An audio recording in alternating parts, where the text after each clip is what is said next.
एक एक एवढ्या भारी आहेत ना बायका, म्हणजे कमेंट एवढं भारी टाकतात ना, व्हिडिओ टाकला की फर्स्ट कमेंट माझी ते असलं भारी वाटतं.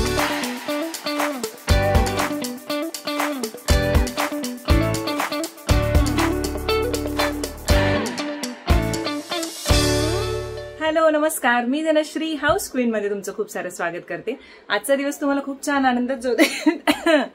तुमच्या मनातल्या सगळ्या चांगल्या इच्छा पूर्ण होऊ देत. सुरुवात मी एका गोष्टीने करते. आज तर मला जे हे गॅलरी दिसते, गॅलरी नाही म्हणता येणार, हे जे आमचं ग्रिल आहे ज्याच्यामध्ये छान छान झाडं लावलेली आहेत. तर बाबा आता गावी जाऊन जो महिना होत येतोय, तर कसं मी दररोज पाणी तरी घालते, पण आता काय होतंय की थोडीशी झाडं जे सुकली, म्हणजे ती जी मनी प्लांट आहे तर ते थोडंसं गुंतागुंतीचं झालंय आणि ते मला थोडंसं स्वच्छ करायचं आहे. बाबा असताना ते करायचे, पण आता म्हटलं की आपण करूया, तर नंतर मी तुमच्याशी शेअर करा. आता खूप म्हणजे सूर्य अगदी डोक्यावर आलेला आहे, त्यामुळे आता ह्या वेळेत नको म्हटलं, आपण मग आपलं दुसरं काम करूयात. नंतर मी शेअर करेन तुमच्याशी, अगदी छान सुंदर बनवेन, थोडंसं क्लीन वगैरे गोष्ट शेअर करणार आहे. ती म्हणजे उन्हाळा आलाय, तर स्किन केअरच्या बाबतीत मी काही गोष्टी तुम्हाला नेहमी सांगत असते आणि त्या तुम्ही कटाक्षाने पाळाव्या हा माझा मानस आहे. पण ड्राय स्किनच्या बाबतीत खरंच मला खूपदा विचारलं जातं. रिसेंटली सुद्धा एका व्हिडिओच्या खाली विचारलं होतं की ड्राय स्किन बद्दल सांग, काय करायचं, काय लावायचं चेहऱ्याला. तर ड्राय स्किन हा एक प्रकार असा आहे की शक्यतो ड्राय स्किन लवकर म्हातारी होते, ऑइली स्किनच्या बाबतीत ते होत नाही. तर त्याच्यासाठी मला बरं वाटतं की चला माझी ऑइली स्किन आहे, पण आता ती ड्राय सुद्धा आहे. कसं माहितीये का, जेव्हा मी आंघोळ केल्यानंतर जेव्हा चेहरा वगैरे क्लीन करते, त्यानंतर चेहरा म्हणजे स्किन जी आहे ती खेचल्यासारखी वाटते. मग मला पहिला अगोदर खूप आधी माझी स्किन पूर्ण म्हणजे एक्स्ट्रीम ऑइली होती, पण कंट्रोल केल्यामुळे कसं ते बऱ्यापैकी ऑइली आणि कॉम्बिनेशन अशा टाईपमध्ये झालेले ते, म्हणजे ड्राय ही आहे आणि ऑइलीही आहे. ती आता सेन्सिटिव्ह नाही आहे. आता पहिला खूप अति सेन्सिटिव्ह होती, म्हणजे अगदीच काही जर लावली तरी सेन्सिटिव्हिटी एवढा होते की ते रिॲक्ट व्हायची. तर आता तो प्रकार गेलेला आहे, कारण मी माझ्या स्किन केअरमध्ये प्रोडक्ट्समध्ये खूप सारे चेंजेस केले. पण ड्राय स्किनला प्रोडक्ट कोणते वापरायचे मी तुम्हाला झटक्यात सांगते. तुमची स्किन ॲलर्जिक असेल आणि कोणत्याही गोष्टीला ॲलर्जी देत असेल, तुम्हाला कोणतेही प्रोडक्ट वापरायचे ते पॅच टेस्ट करा. हे सेटाफिलचं बेबी बॉडी लोशन जे आहे ना, तर ते मलाही वापरते आणि आरवलाही वापरते, कारण कुठलाच प्रॉब्लेम होत नाही, चेहरा स्किन अगदी चांगली राहते. ड्राय स्किन असेल तरी सुद्धा ही बेस्ट राहते. सगळ्यात बेस्ट सांगू अफोर्डेबल तुम्हाला ड्राय स्किनसाठी तर वॅसलिन, हे सगळ्यात बेस्ट. हे पायाच्या भेगांवरती सुद्धा चांगलं काम करते आणि इव्हन तुमच्या ओठांवरती सुद्धा, म्हणजे अगदी मल्टी यूजवाला आहे. परफ्यूम जरी तुम्ही उन्हाळ्यात बाहेर पडत असाल आणि तुम्हाला परफ्यूम तुमचा लॉंग लास्टिंग ठेवायचं असेल, वॅसलिन जेली लावायची आणि त्याच्यावरती परफ्यूम स्प्रे करायचा, लॉंग लास्टिंग राहतो. त्याच्यानंतर जर चेहऱ्यासाठी म्हणाल तर ड्राय स्किनसाठी हे 3% vitamin E daily face moisturiser dry and flaky स्किनसाठी खास आहे. हे मी आता सध्या वापरते. हे 2 आहेत माझ्याकडे. 4% युरिया डीप मॉइश्चरायझिंग क्रीम, हे सुद्धा ड्राय स्किनसाठीच आहे, इथे तुम्हाला दिसत असेल तर. आणि हे पण ड्राय आणि फ्लेकी स्किनसाठीच आहे, कारण माझी स्किन आता थोडी ती बदलली, कारण व्हायटामिन सी जेव्हा मी यूज करायला लागले तेव्हा स्किन जी आहे ती थोडीशी ड्राय पडतेच. आणि मला त्याचा फायदाही झाला, कारण का नॅचरल ऑइल बॅलन्स जो आहे स्किन मधला तो बरोबर राहिला आणि ते कळू लागलं. आणि त्याच्यानंतर हे रोज वॉटर, तर ह्या गोष्टी यामुळे चेहरा हायड्रेटेड राहतो, स्किन हायड्रेटेड राहते. आणि चेहऱ्यावरती घ्या किंवा मग हे लॉंग प्रेस रोज वॉटर आहे माझ्याकडे आर्ट्स गुडनेसचं. हे कधीतरी मी एखाद्या वेळेला तुम्हाला सांगेन जेव्हा डिटेल मध्ये व्हिडिओ करेन. पण ड्राय स्किनसाठी खूप विचारलं जाते की काय लावू, तर बेस्ट ऑप्शन हा आहे डर्माकोचा. आता तुम्ही जर म्हणाल की हे प्रमोशन आहे, तर हे स्पॉन्सर्ड व्हिडिओ नाही, हे मी स्वतः यूज करते. स्पॉन्सर असलं तरी ते पेड प्रमोशन आलं असतं.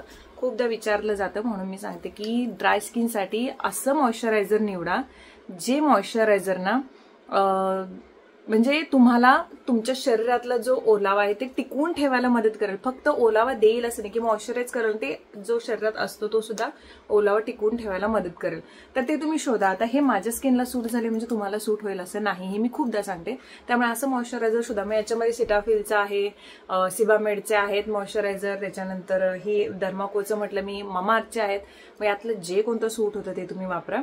पण मला खूपदा विचारलं झालं तर मला हे चांगलं उपयोगाला पडलेलं आहे. याच्या आधी पॉन्ड्सचं सुद्धा सांगितलेलं, ते पण अप्रतिम मॉइश्चरायझर आहे, ज्याच्यामध्ये हायल्युरोनिक ऍसिड आहे आणि ते सुद्धा खूप चांगलं काम करतं. ते असलंच पाहिजे प्रत्येक प्रोडक्ट्समध्ये, जर तुमच्या चेहऱ्यामध्ये ओलावा टिकून ठेवावा असं वाटत असेल तर. ठीक आहे, तर हे होतं आजचं. तर खूपदा विचारलं तरी मी सांगतच नाही, पण यावरती डिटेल व्हिडिओ, ड्राय स्किनवरती डिटेल व्हिडिओ मी हाऊस क्वीन टिप्सवरती लवकरच घेऊन येईन. तिथे डिटेल सगळ्या गोष्टी सांगेन. पण हाऊस क्वीनची जी फॅमिली ज्यांना अजून ते चॅनल माहित नाही तर त्यांच्यासाठी ही माहिती लिस्ट करायची आहे यात्रेच्या काही कामांची. तर ती लिस्ट आता मी करते बसून आणि संध्याकाळी मग आपण छान हे क्लीन करूयात. आता तुम्हाला दाखवते याचा अवतार कसा झाला. कळा नुसता गोंधळ झालाय. तर हे विचार करते, सगळं गुंतागुंत झाले सगळे. तर कपडे पण तोपर्यंत सुकतील मग कपडे सुकले की मला नीटचं काम करता येईल. आणि हे पण आता त्या दिवशी तुम्हाला दाखवलेलं सगळं, तर हे पण मला सगळं परत एकदा जरा क्लीन करायचं आहे. धूळ वगैरे सारखी पडत राहते, त्याच्यामुळे आता इथलं सगळं सामान वगैरे थोडंसं शिफ्ट करायचं. बॉक्स वगैरे आणून ठेवलेत कारण यात्रेसाठीचं सामान, बॅग वगैरे. हां म्हणता आता वेळ निघून जातोय आणि सगळं मॅनेज करायचं. कधी कधी असं वाटतं की चला कोणतरी अजून मोठं पाहिजे होतं जे मला मदत करू शकलं असतं ह्या सगळ्या गोष्टींमध्ये. वरती झाडांची जरा काळजी तर घेणार आहोतच, पण एक गोष्ट मला आठवली म्हणून सांगते. ह्या आधी पण मी सांगितलेलं आहे, दुधाची पाकिट आपण जेव्हा फोडतो ना तेव्हा गावाकडे काही प्रॉब्लेम येत नाही, आपण डेअरीतनं दूध घेऊन येतो. पण इथे काय होतं, इथे आपण पॅकेटमधलं आणतो. तर कट करताना नेहमी ना हा एवढाच असा भाग कट करायचा.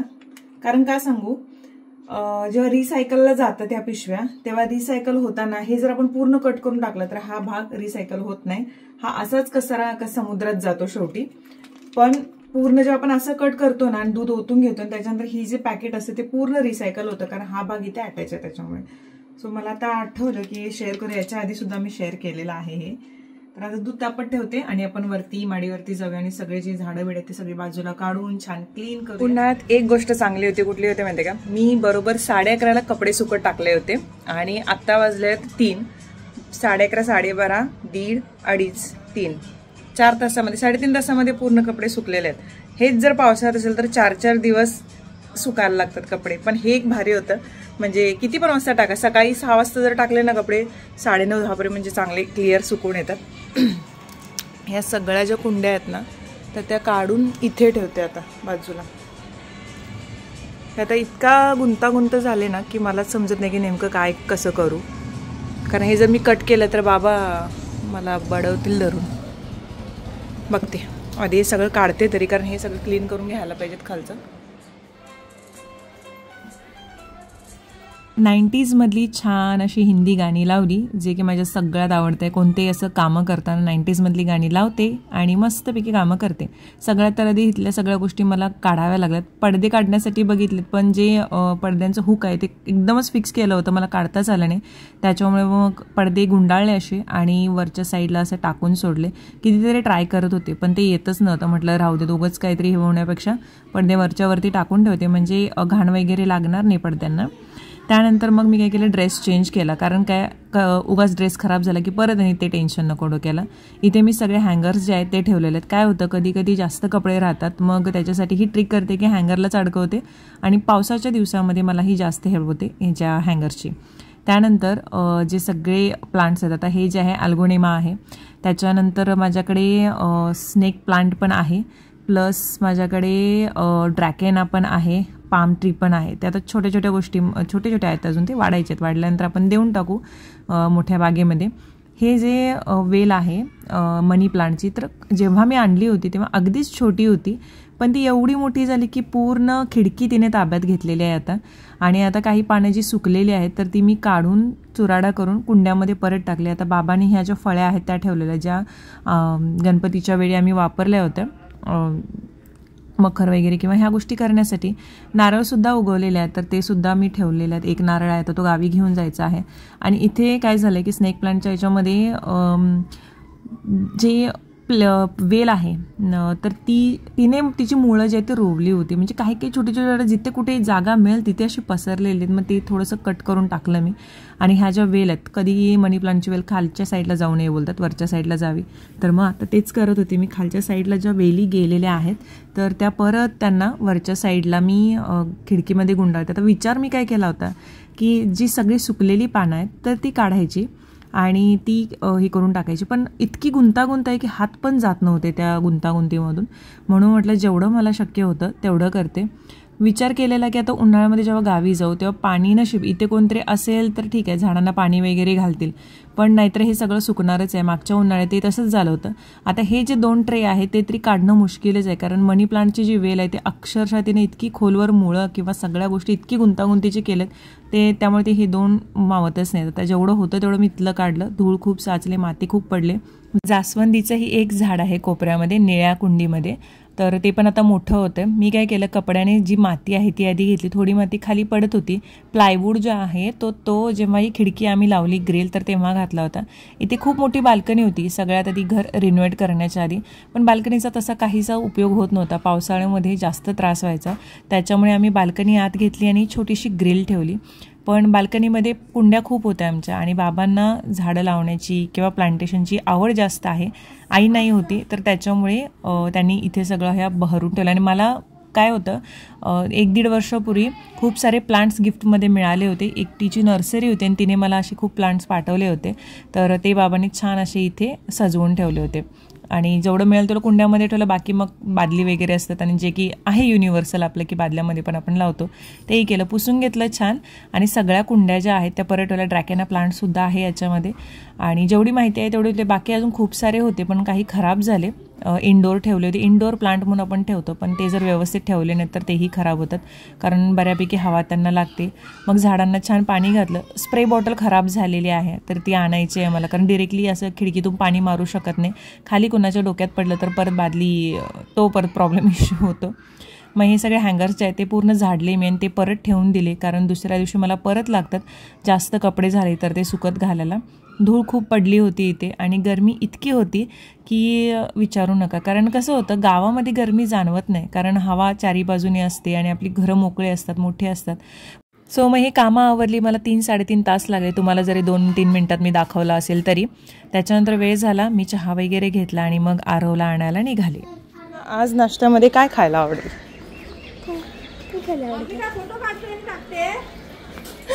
सांग की काकींना.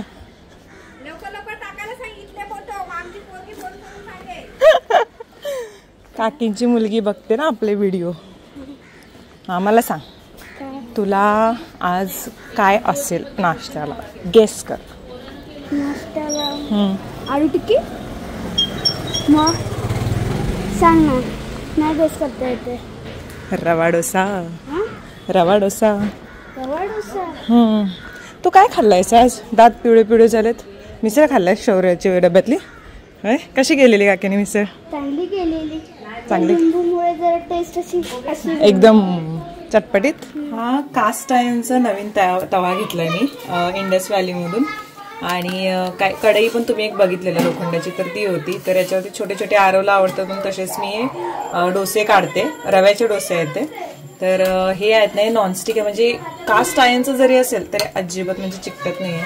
तर मग घावण किंवा हे काढण्यासाठी मी आता घावण म्हणतोय आपण, आम्ही घावण म्हणतोय, तर त्याच्यासाठी मी घेतला. तर डोसा काढला तर चिकटत नाही अजिबात. हे रव्याचं बॅटर आहे इथं थोडंसं करून ठेवलेलं रवा डोसाचं. इथे एक काढलंय छोटा, त्याला छोटे छोटे आवडतात म्हणून एवढेच काढते त्याच्या पप्पांसाठी आणि त्याच्यासाठी. खूप काम केलं त्याच्यामुळे आता मला पेन घ्यायला. मी दुपारी बरोबर 1:30 वाजल्यापासून 4:30 वाजेपर्यंत वरती क्लीन करत राहिलेलं मी सगळं. एक तर ह्याचं पण गॅलरीतलं ग्रिलचं पण सगळं प्लस इकडचं सगळं आहे ते सगळं पूर्ण काढलं. त्यामुळे खूप जास्त झाले, 10:15 वाजले फक्त. पण हां, होळी आलेली आहे आणि पुरणाची पोळी तर केली जाणारच आहे. पण मला एक साडी गिफ्ट केलेली आहे माझ्या काकीने, म्हणजे मानलेल्या काकी आहेत त्या, यूट्यूब थ्रूच ओळख झाली. आणि त्यांचं स्वतःचं असं हे पण आहे. मला वाटते गणपतीमध्ये पण त्यांनी पाठवलेली मला साडी, आणि मी मला वाटते लक्षात नाही नेसलेली कधी, पण पाठवलेली गौरीच्या वेळी की कसं अजून एवढं डोक्यात नाही आहे माझ्या, विसरून चालली मी तरी. तर त्यांनी मला ही साडी, म्हणजे मी त्यांना मध्ये म्हटलं होतं त्यांच्याकडे कलेक्शन आहे त्यांचं, स्वतः ते हे वगैरे करतात साड्या, तर तेव्हा मी त्यांना म्हटलेली की अशी एखादी साडी असेल तर मला पाठवून द्या म्हणून. तर त्यांनी बरोबर होळीच्या निमित्ताने मला पाठवलेली आहे आणि आजच मला रिसीव्ह झाली. थोडासा वेळ झाला, पण हा कलर एवढा असा अशामध्ये कलर नव्हता माझा, म्हणजे ही इरकल किंवा आपण खणमध्ये म्हणतो नंतर ते असं काय झालं. तुझं नेहमीच वाक्य असते असा कलर नव्हता माझ्याकडे. सगळ्याच बायका म्हणतात असा कलर नव्हता माझ्याकडे ताई. ते आता समजा आता बायका असं दाखवायला विकायला गेला की नाही, काही बघायला गेलेलो खरं असा कलर एक नव्हता बघा माझ्याकडे, म्हणून येऊ घेऊन आलो. नव्हे ते एक जो काय माहितीये काय, म्हणजे एक मुलगी एका मुलाला घेऊन जाते दुकानामध्ये आणि तिथे ना असे पिंकच्या वेगवेगळ्या शेड असतात काय, म्हणजे एक लाईट पिंक, डार्क पिंक असं वगैरे सगळं. त्याला विचारतो पिंक कलर कुठला, तर तो त्या एकाकडे दाखवतो. तर ती खाड करणं त्याच्या कानाखाली मारते, म्हणते हा लाईट पिंक, हा डार्क पिंक, हा असा पिंक. काहीच आहे आणि प्रत्येक बाईच्या बाबतीत होतं की ह्यामध्ये दुसरा कलर आहे माझ्याकडे, थोडासा फेंट आहे, तर हा कलर होता माझ्याकडे. म्हणजे टोटल कलर किती आहेत असतील? एका लिपस्टिकचे कितीतरी शेड सांगू शकतो. मग तेच सांगतो, म्हणजे किती, म्हणजे अगणित साड्या असतील तुझ्याकडे. पुरुषांना कलर ब्लाइंडनेस असतो, कलर कळत नाही. बायकांना कलरची खूप माहित असते, कलरफुल असते. बायकांना कलर जास्त कळतो आणि पुरुषांना जेवढा पाहिजे तेवढाच कळतो. चांगलं आहे ना, काय वाईट. म्हणजे तुमच्याकडे व्हरायटी नसते, शर्ट पॅन्ट घातलं झालं, पण बायकांच्याकडे व्हरायटी आहे सगळ्या गोष्टींची. तुमच्याकडे शर्ट पॅन्ट किंवा जीन्स. अरे पुरुष हा बटाट्यासारखा आहे, कुठेही ऍडजस्ट होतो. आणि बायका काय आल्यासारख्या कुठेही पसरतात. नाही आल्यासारख्या नाहीत, त्या आल्या गेल्यासारख्या आहेत. हा पाण्यासारख्या आहेत, कशात पण मिक्स होतात, फिक्स होतात. आणि त्यांच्याशिवाय आपण जगू पण शकत नाही. ह्याच्यावर ब्लाऊज काय तर मला ते टेलर काय देत नाही. टेलरने आधीच सांगितलं 25 मे नंतर तोंड बी दाखवून नका. 25 एप्रिल नंतर मिळतील म्हणून सांगितलं ब्लाऊज. मी त्यांना लग्नाचा आणि यात्रेचा जो ब्लाऊज आहे तो जबरदस्तीने सांगितलं, परवा देऊन आले. मी म्हटलं मला 5-6 तारखेपर्यंत पाहिजे म्हणजे पाहिजे म्हणून सांगून आले. काही करून हे जर द्यायला गेलो मला उभं पण करून घेणार नाही. भाभी जाओ. तर मग होळी स्त्री तुमका लाना, हो स्त्री का लाना. तर मग हे काय करते, फक्त फॉल बिडिंग करून घेते. आणि याच्यावर मला वाटते मैत्रिणींनो मला सांगा, याच्यावरती हा कलरचा ब्लाऊज सूट होईल की ग्रीन? कारण मला आता तो सांग मला, डार्क ऑरेंज आहे, लाईट ऑरेंज आहे. हा सांगते ना मग. हा गोल्डन येलो आहे. मला हा पहिल्यांदा कळालाय कलर. काय कलर तो? Golden orange. जेजुरीवर कसा असतो सोन्याची उधळण. नाही काय गेरुवा कलर आहे, गेरुवा असं अशा टाइप मध्ये. इथे ग्रीन शेड आहे, तर ग्रीन शेड पण चांगली दिसेल. पण बघू अशामध्ये पण ब्लाऊज आहे माझ्याकडे. ग्रीन शेड मध्ये पण आहे, पिंक मध्ये पण. याच्यामध्ये 4 शेड आहेत बरोबर.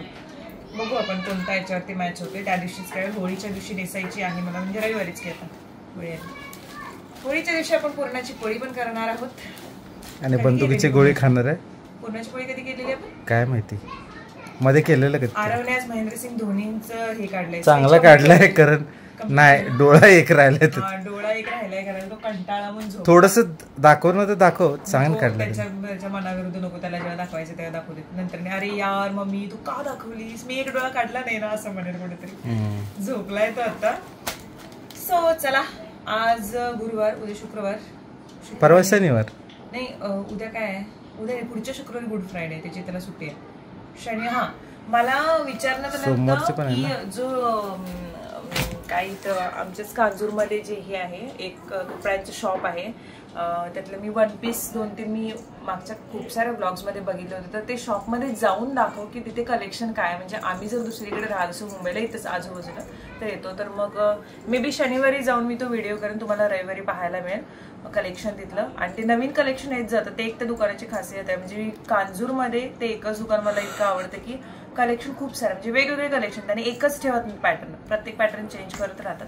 सो त्यांच्याशी बोलणं झालंय माझं, त्यांना विचारलं, मग ते म्हटलं ठीक आहे चालेल आपण करूयात म्हणायला लागले व्हिडिओ, तुम्ही दाखवू शकता कलेक्शन वगैरे.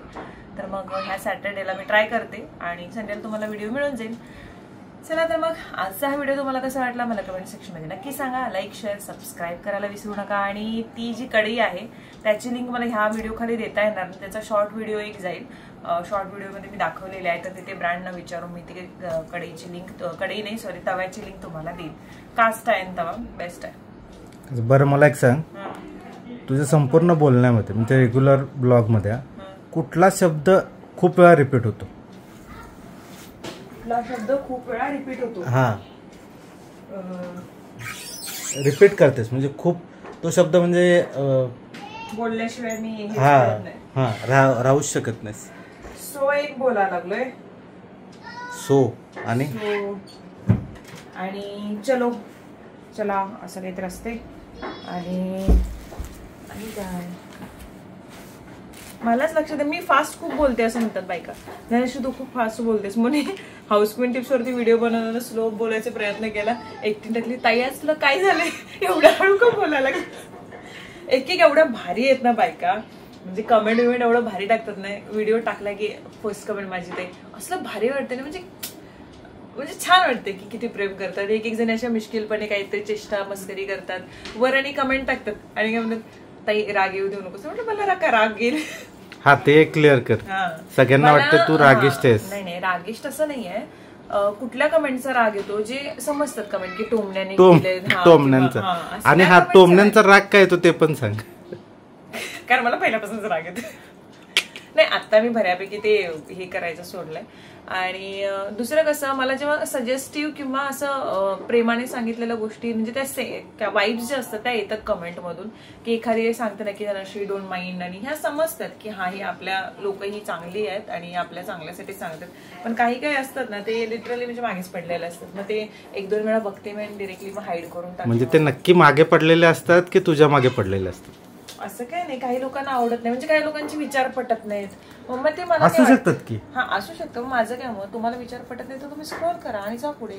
तुम्ही कशाला उगाच त्यांना व्यक्त व्हायचंय तुझ्या समोर. आता ते हे कम्युनिटी पोस्ट पण टाकायला लागले ना, त्याच्यावरती पण काही जणांना आक्षेप. मी म्हटलं राहू दे तिकडं. म्हणजे चांगलं आता तेव्हा समजलं की चांगल्या गोष्टींना सुद्धा लोकांना प्रॉब्लेम येतो, की चांगल्या गोष्टी पण शेअर केला तरी प्रॉब्लेम नाही. त्यांचं काय म्हणणं, तुमचं जे काय असेल ते ओरिजिनल तुम्ही स्वतः. तसं नाही, आपण एखादा जोक आवडला तर फॉरवर्ड करतो, एखादा रील आवडला तर फॉरवर्ड करतो. मग एखादी चांगली गोष्ट असेल तर ते फॉरवर्ड करायला काय हरकत आहे ना. ते सर्वसामान्यासाठी. हो, तुम्ही सर्वसामान्य कुठे आहे? मी सर्वसामान्यच आहे आणि म्हणूनच मी फॉरवर्ड करते आणि म्हणूनच मला रिलेट होतं त्या गोष्टी, की बायकांच्या मनात कधी कधी काय काय चालू असतं. एक सांगते, म्हणजे जेव्हा किचनमध्ये आपण काही कमवत नसतोय आणि किचनमध्ये दिवस रात्र आपण काम करतोय, डबा करतोय, आणि एखाद्या वेळी मग समोरून येणारा माणूस किंवा कोण असेल, तू करतेसच काय दिवसभर बसून, तुला तर काय हा दिवसभर घरातच बसताय तुम्ही काय करताय, दिवसभर घरातच बसून करायचं असते. हे जेव्हा घरातल्या बाईला बोललं जातं तेव्हा तिला कळते की अरे म्हणजे मी जॉब करू शकले असते, पण मी या सगळ्यांसाठी मी हे निवडले, हे लोक विसरतात. बाहेर जाणाऱ्या बाईला काय म्हणतात, हा तुझं बरं आहे बाबा, तू काय घरातून डबा मिळतोय आणि तू मस्त बाहेर जातेस, मस्त जॉब काय 9 to 5 जॉब केला. म्हणजे असं नाहीये, बाहेर जाताना तिला पण त्रास होतोयच ना, ट्रॅव्हलिंग ह्या त्या सगळ्या गोष्टी. घरात बसून तिला काय असं निवांत आराम मिळून, त्याच्यामुळे ना बाहेर जाऊन जरी जॉब केले आणि घरात बसून जरी जॉब केले तरी ते, घरात बसून जरी काम केले तरी त्या गोष्टी, ते प्रत्येक गोष्टी त्या रिलेट करतात. म्हणजे कम्युनिटी पोस्ट जेव्हा टाकते ना, जेव्हा मला असे विचार माझ्या याच्यावरती येतात, अकाउंटवरती येतात, म्हणजे व्हॉट्सअपवरती वगैरे येतात, तेव्हा मला ते वाटलं एकदा की ते शेअर करावं, असंच वाटलं. मग ते शेअर केल्यानंतर ते आवडू लागलं बायकांना. मग कंटिन्युअसली तू टाकत राहा, मला छान वाटते, टाकत राहील. त्याच्यावरती पण प्रॉब्लेम असं ते. मला असं वाटतं जेव्हा आपल्याला सगळ्या गोष्टींच्या मध्ये प्रॉब्लेम दिसतो ना, तर प्रॉब्लेम सगळ्या गोष्टींच्या मध्ये नाही, प्रॉब्लेम तुमच्यामध्ये.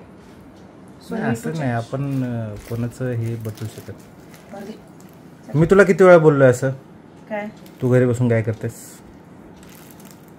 तुम्ही अजून पण एकदाही बोललेलं नाही. आता तर युट्यूब चालू झालं, पण त्याच्या आधी पण, त्याच्या आधी कोरोना होता. त्याच्या आधी आपलं लग्न कोरोनाच्या आधी झालंय. त्याच्या आधी पण नाही, त्याच्या आधी आरव मध्येच वेळ होता आणि मी किती 4:30ला उठायचे, 4:30ला उठून तुमचा डबा वगैरे 7 वाजता. नाही मी कधी म्हटलंय काय तुला असं विचारलं प्रश्न? तुम्ही बघितलंय मी काय काम करतोय काय नाही, दिवसभर माझं हालत काय व्हायची तुम्हाला माहित आहे चांगलंच, मी किती गोष्टी ऍडजस्ट केल्या, you know that very well. So चला मैत्रिणींनो, आजचा व्हिडिओ जो आहे तो इथेच संपतो. उद्या आपण भेटू, तोपर्यंत बाय बाय.